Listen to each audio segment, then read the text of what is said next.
petit village saharien. Je m'appelle Melas, je suis né dans le sud du Maroc, dans un petit village isolé du désert du Sahara, près de la frontière algérienne. Je vivais avec ma grand-mère. Il n'y avait pas d'école moderne ici, pas d'hôpital, pas de route. Juste une simple pièce où un seul enseignant s'occupait de plusieurs niveaux. L'eau potable était loin. Chaque jour, je marchais des kilomètres pour en chercher et faire des travaux difficiles. Vie dure mais simple. C'était une vie dure, mais simple, et j'étais très heureux. Nous vivions entre les montagnes et le désert, entre les cultures arabes et amazighes, entre les communautés noires et blanches, chacune avec son propre cimetière et son propre espace. Dès mon plus jeune âge, en tant que jeune garçon noir avec un accent amazigh, j'ai compris que la différence existait et j'avais l'habitude de vivre avec. Mais une autre lutte me suivait partout. Mon bégaiement. Bidonville de Casablanca. À 12 ans, après le décès de ma grand-mère, j'ai rejoint ma famille à Casablanca. En tant que jeune garçon noir avec un accent amazigh, ce n'était pas facile d'y vivre. Mon père, qui avait immigré plus tôt pour nous envoyer de l'argent, nous a fait venir dans la capitale économique. Mais nous avons atterri dans les bidonvilles, pas d'eau, pas d'électricité, des toits qui fuyaient en hiver. Études acharnées. Lisant les livres que mon père rapportait de la bibliothèque où il travaillait. Malgré ma timidité et mon bégaiement, j'ai surmonté ces obstacles et je suis devenu l'un des meilleurs élèves de ma classe. Chaque fois que je prenais la parole, c'était un combat, surtout en classe. Chaque question en classe, une épreuve. Mais je n'ai jamais abandonné. Discrimination et moquerie. Mais il y avait autre chose, ma couleur de peau.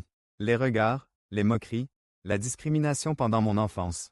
Être un jeune noir avec un accent amazigh dans une société où la majorité ne l'est pas, c'était un combat quotidien. Et à cela s'ajoutait mon bégaiement et la pauvreté, qui me rendaient encore plus vulnérable au ridicule. Engagement et résilience. Malgré tout, je ne me suis pas laissé abattre. J'ai rejoint des associations culturelles, j'étais très actif, j'ai voyagé et fait du camping. J'ai milité avec Amnesty International pour les droits de l'homme. Mandela était mon inspiration. J'ai appris à parler en public et à présenter des conférences, à m'affirmer malgré mes difficultés d'élocution. Mon combat n'était pas seulement contre le racisme et la pauvreté, mais aussi contre les limitations que les gens essayaient de m'imposer. Parcours professionnel au Maroc. Au cours de ma première année d'université en sciences maths, j'ai obtenu un emploi de surveillant d'internat après un examen ministériel, puis j'ai travaillé comme technicien informatique. J'ai donc informatisé pour la première fois la gestion du collège. J'avais trouvé ma voie dans l'informatique et j'y ai consacré plus de 9 ans d'études. Mais le racisme n'a pas disparu. Il est partout dans la société, dans les médias, à la télévision.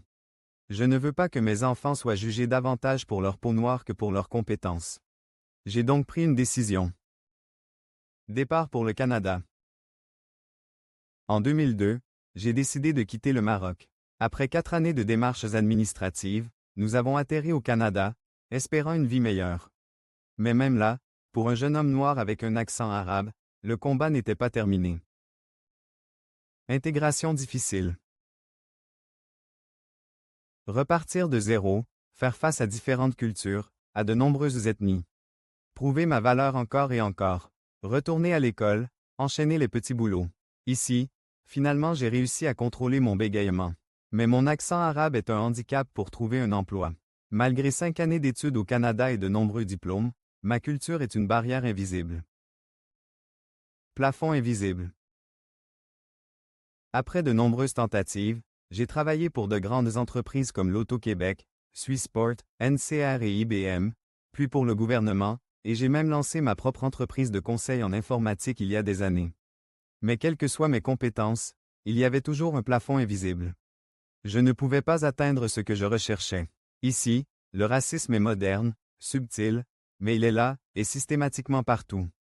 Et chaque fois que je devais prendre la parole, chaque fois que je devais défendre ma position, le racisme systémique me rappelait que mon combat n'était pas terminé. Réflexion et résilience.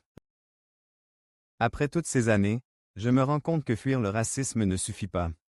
Il faut le combattre. C'est pourquoi je vais commencer à le combattre pour mes enfants et les générations futures. Et combattre aussi mes propres défis. Mon histoire n'est pas seulement la mienne. C'est l'histoire de milliers de personnes qui cherchent simplement à être traitées avec dignité. J'ai payé un lourd tribut, mais je n'ai jamais abandonné. Et je suis fier de moi. Le racisme et le bégaiement m'ont pas arrêté comme homme noir avec un accent amazigh et arabe. Rien ne m'arrêtera. Ceci était ma courte histoire.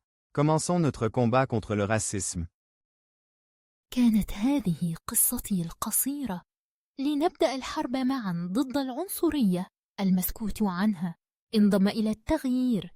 إذا أثرت فيك هذه القصة، اشترك في القناة وفعل الجرس لتصلك جميع الفيديوهات. معا يمكننا رفع الأصوات، كشف الظلم وخلق عالم أكثر عدلا. Join the movement. If this story resonated with you, hit subscribe and turn on notifications to stay updated. Together, we can amplify Black voices, expose injustice, and create change, one video at a time.